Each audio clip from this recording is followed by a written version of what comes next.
Buenos días, mi nombre es Santiago Taborda, estudiante de la Universidad del Atlántico de la Facultad de Bellas Artes, más específicamente del programa de música. Y hoy vengo a hablarles, a comentarles todo lo que fue primer semestre de música en la asignatura de apreciación musical, a cargo del profesor Diego Balbuena. Bueno, en las primeras clases empezamos definiendo qué era el sonido. Lo definimos como una onda de tipo mecánica y longitudinal. ¿Pero qué quiere decir todo esto? Empecemos hablando de lo más básico, una onda.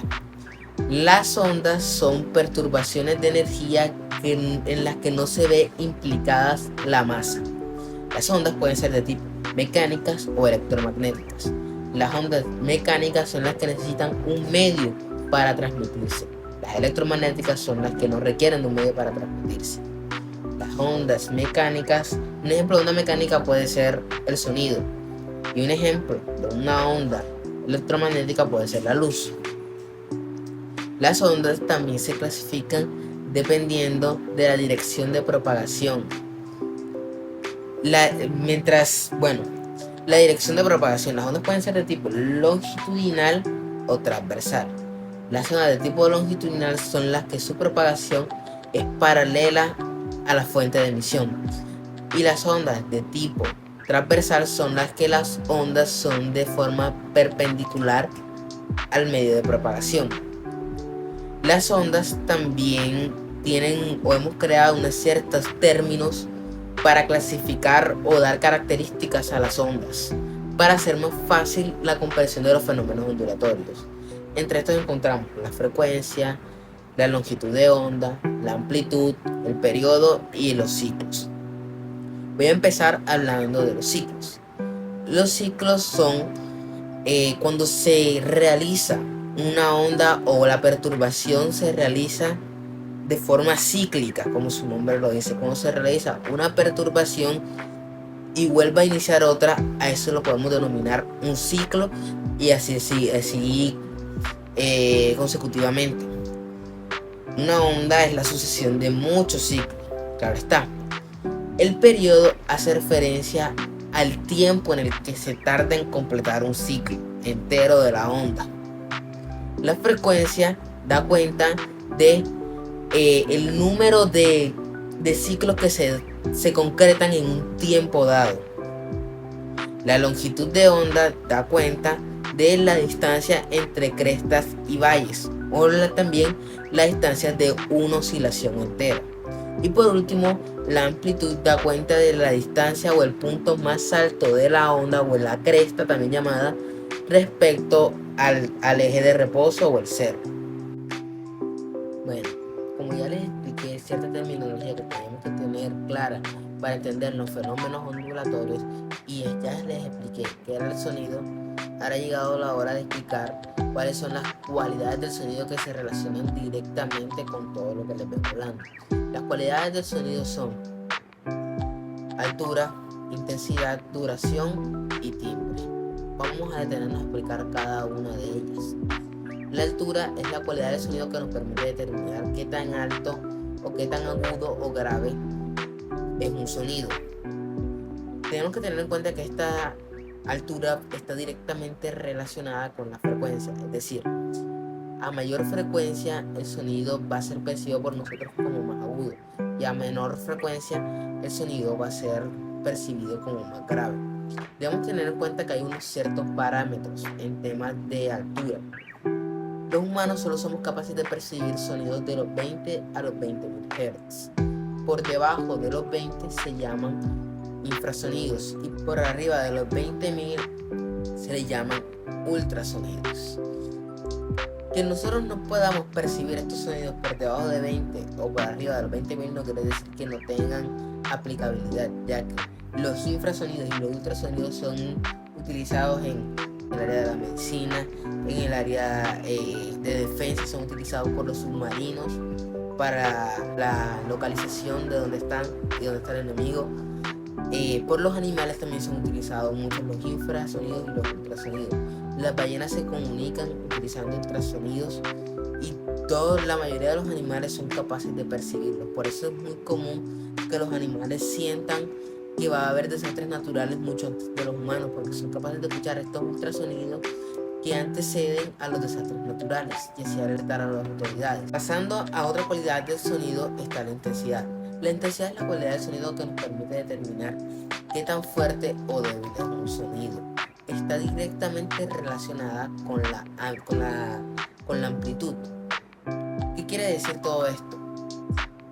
La intensidad, también como la frecuencia, tiene un rango de audición que va de los 0 a los 120 decibelios. La unidad de medida de intensidad son los decibelios. Pero tenemos que tener en cuenta que mucho antes de llegar a esos 120 decibelios podemos encontrarnos con algo que se llama el umbral del dolor. ¿Qué quiere decir eso? Que aproximadamente a los 95, 100 decibeles vamos a empezar a experimentar dolor en nuestros oídos, porque son intensidades tan altas que el oído humano no puede soportar. Esto, si duramos en exposición a estas altas intensidades de sonido mucho tiempo, podemos causar la sordera parcial o total. Seguido a esto viene la cualidad del sonido, viene una siguiente cualidad del sonido, que es la duración. La duración es la cualidad del sonido que nos permite determinar qué tan largo o qué tan corto es un sonido en términos de tiempo. La unidad de medida, obviamente, si estamos hablando de tiempo, son los segundos y los milisegundos. Esta va relacionada con la longitud de onda. La duración nos permite determinar qué tan largo o qué tan corto es un sonido, vaya. Esto se expresa en la música, en las figuras musicales, en el metrónomo, en los compases. Todo eso tiene que estar relacionado con la duración. Después de esto viene la cualidad del sonido, que algunos la han definido como la más importante o la de más relevancia, que es el timbre. El timbre es la cualidad del sonido que nos permite identificar de dónde es la fuente emisora, o dónde está o cuál es la fuente emisora del sonido. El timbre está relacionado con los sonidos armónicos. ¿Qué son los sonidos armónicos? Son sonidos concomitantes que suenan de forma simultánea para formar el sonido. ¿Qué quiere decir esto? Imaginemos una burbuja. El sonido es una burbuja. Los armónicos serían todo el aire que está adentro del sonido, que permite que se forme esa burbuja. Están adentro de él. Para nosotros poder escuchar todos esos armónicos, tendríamos que espichar esa burbuja o explotar esa burbuja para que salieran a flote todos esos armónicos. ¿Cómo haríamos eso? Resaltando los armónicos utilizando diversos métodos.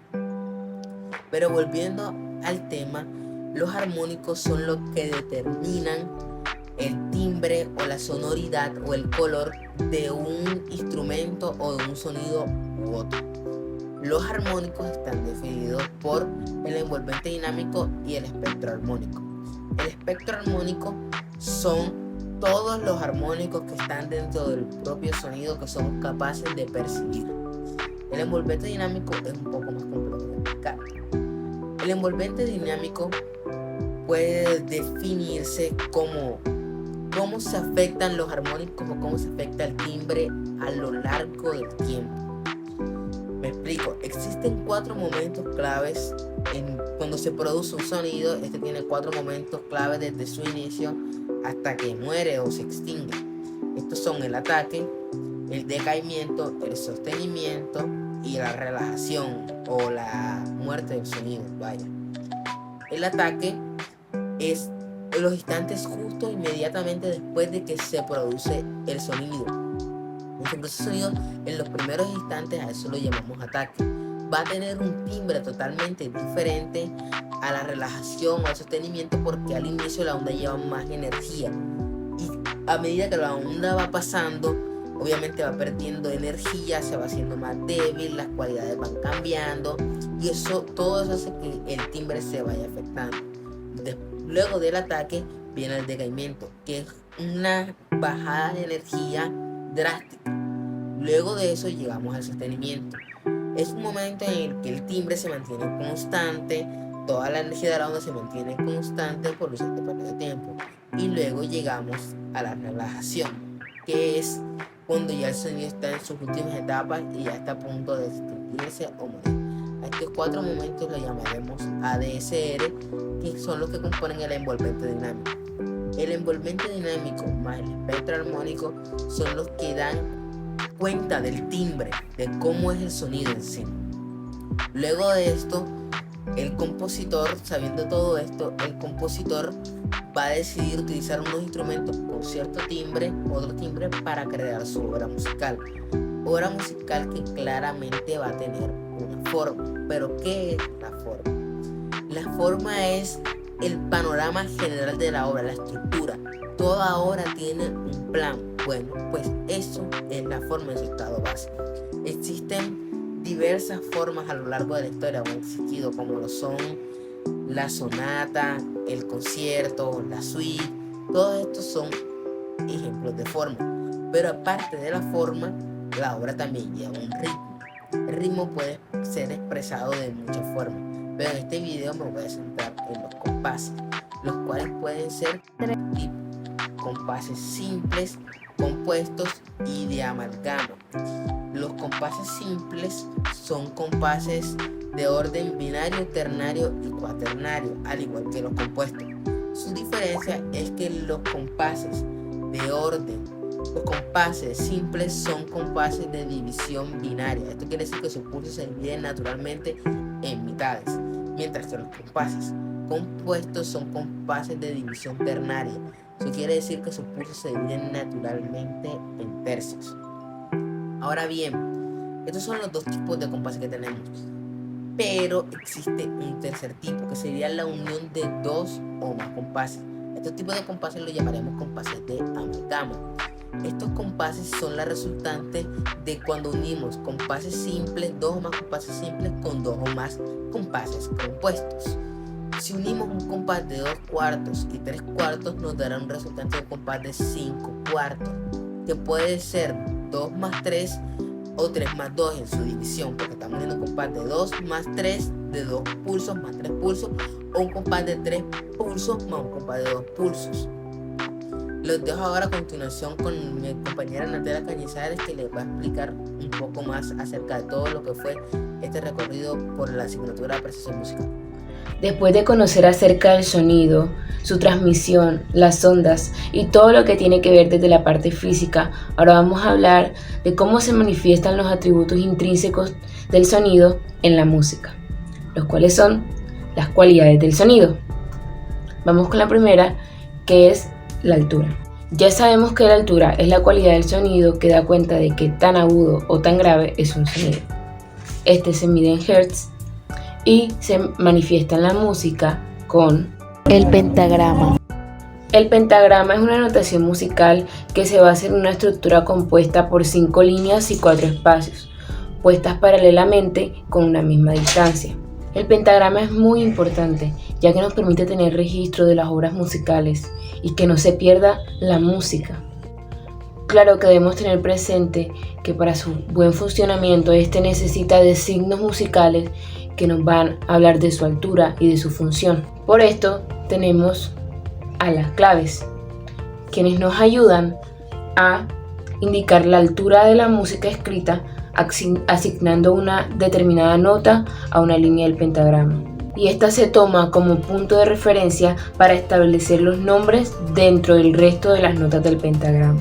Esta suele ubicarse al principio de cada pentagrama, aunque puede cambiarse en cualquier momento durante el transcurso de la obra, si es necesario. También tenemos una clave especial para los instrumentos de percusión de altura no determinada, la cual es la clave de percusión. La siguiente cualidad del sonido es la intensidad. Esta determina si un sonido es fuerte o débil y se mide a través de los decibelios. Está determinada por la presión atmosférica que se le ejerce o la fuerza que se le ejerce a un sonido. La intensidad depende de la amplitud de la onda. Esta se expresa en la música a través de los matices o las dinámicas. Tenemos 2 grupos, los cuales son los indicadores fijos y los indicadores reguladores. Dentro de los indicadores fijos tenemos a la escala de matices, que va desde pianicísimo, que es lo más suave, hasta fortísimo, que es lo más fuerte. Estas nos indican que hay que mantener la intensidad del sonido hasta que aparezca una nueva indicación. Dentro de los indicadores reguladores tenemos creciendo y decreciendo. Creciendo significa que el sonido va aumentando su intensidad progresivamente y decreciendo que va disminuyendo progresivamente. Este afecta a todas las notas que estén arriba o debajo de él. Sirven para pasar de un matiz a otro de forma gradual. En la siguiente imagen podemos ver los diferentes niveles de intensidad del sonido y cuáles pueden llegar a causarnos daño a nuestro sistema auditivo. Debemos tener muy presente esto, ya que cuando nos exponemos durante largos periodos a fuertes ruidos que sobrepasan el límite, nuestras células auditivas se deterioran y perdemos temporalmente la capacidad de audición, incluso con la posibilidad de sufrir de azucenos, hasta que con el paso de las horas se recuperen. Sin embargo, estamos ante la posibilidad de que el daño sea tal que simplemente las células no logren recuperarse y se termine perdiendo por completo la audición. Por eso es tan importante conocer hasta qué niveles puede soportar sanamente nuestro oído. Y nosotros como músicos, cuidarnos mucho de eso, ya que esta es nuestra herramienta de trabajo.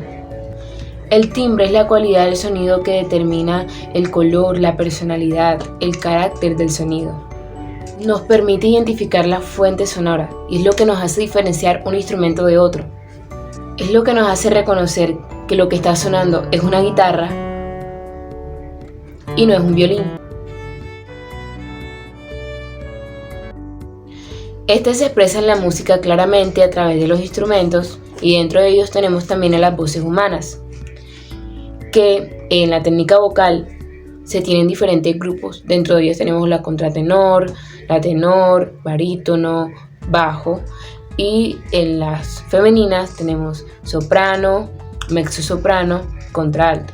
Sin embargo, estos solo nos dan algunos rasgos característicos de la voz, pero sabemos reconocer que todos tenemos voces diferentes, que la voz de tu amigo no va a ser igual a la voz de tu mamá.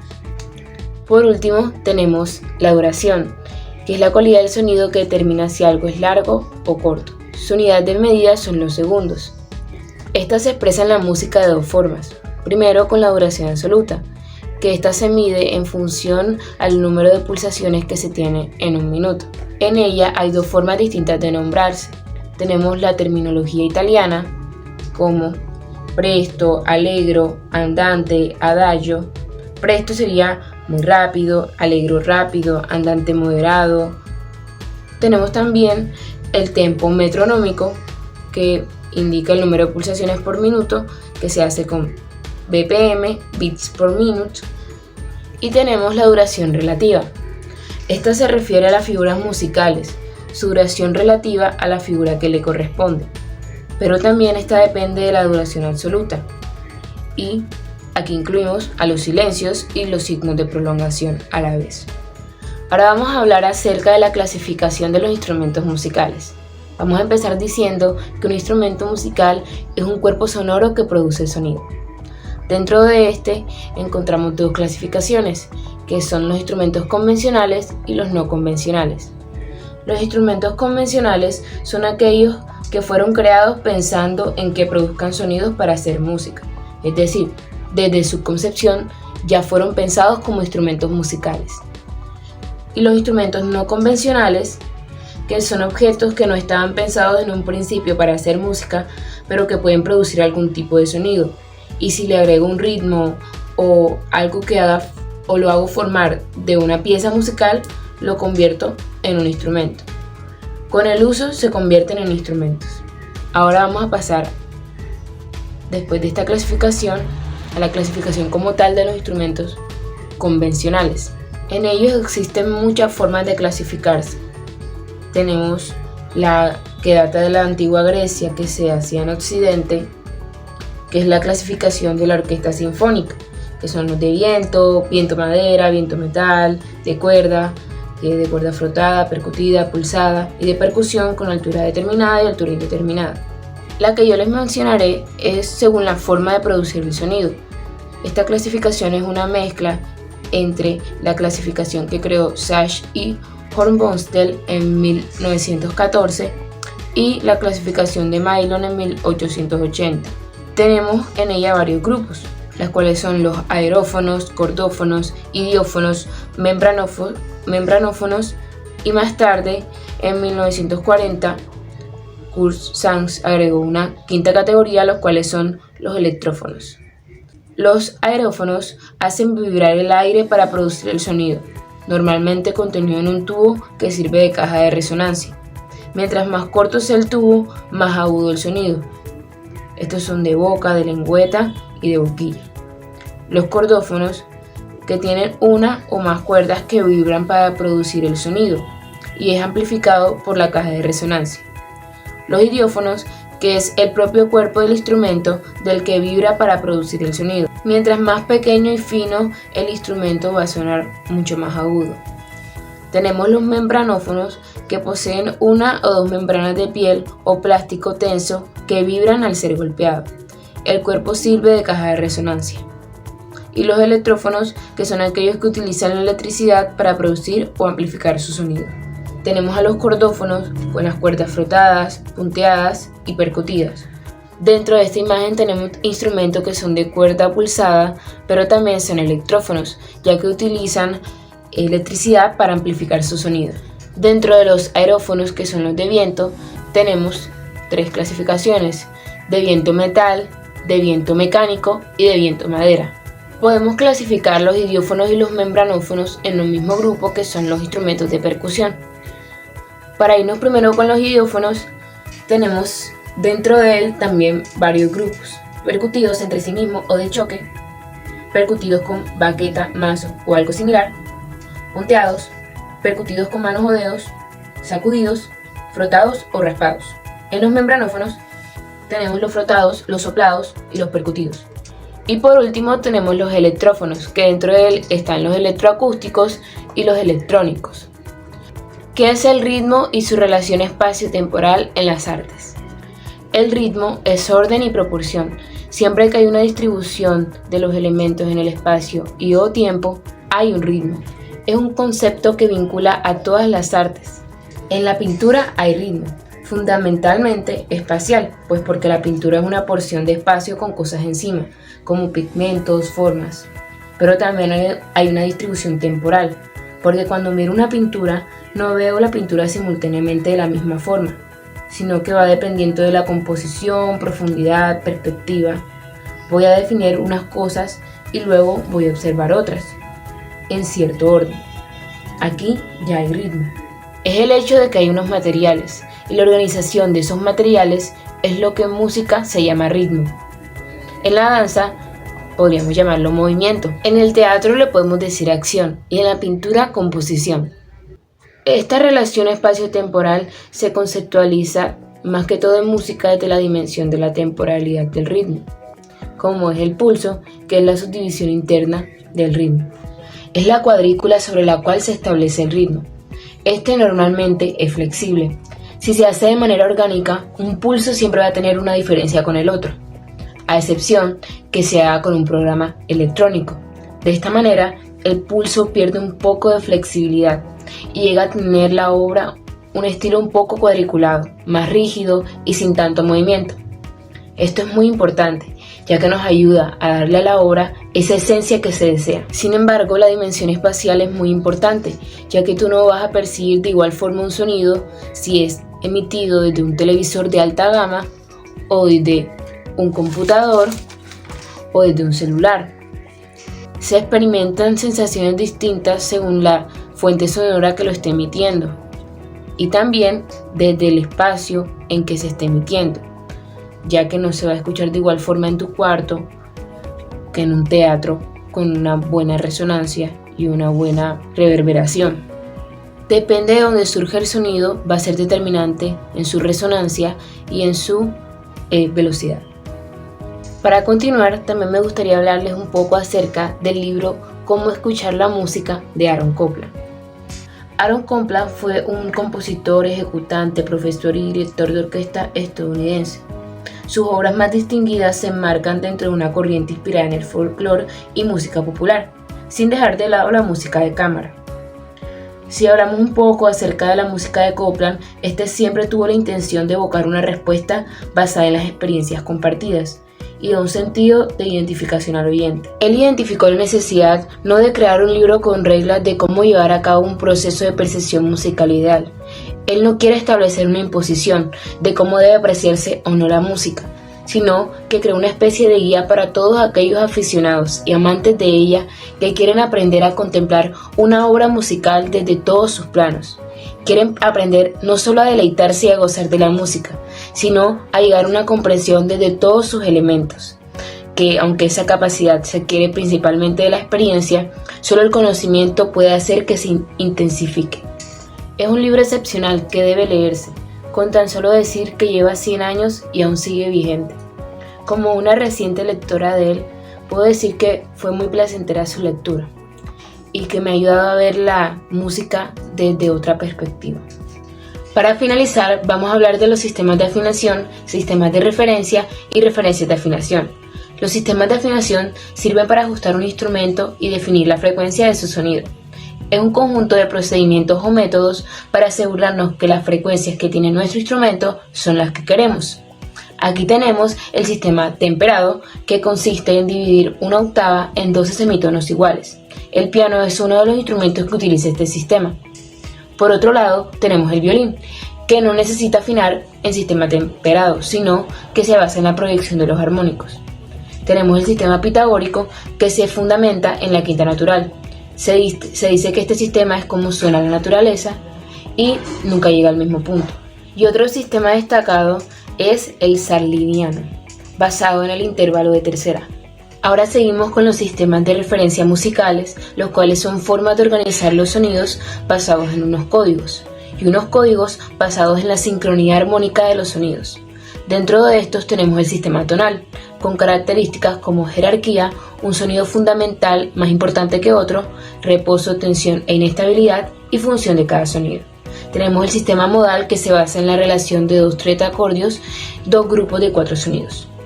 Y las referencias de afinación, que son notas con frecuencias específicas para afinar los instrumentos.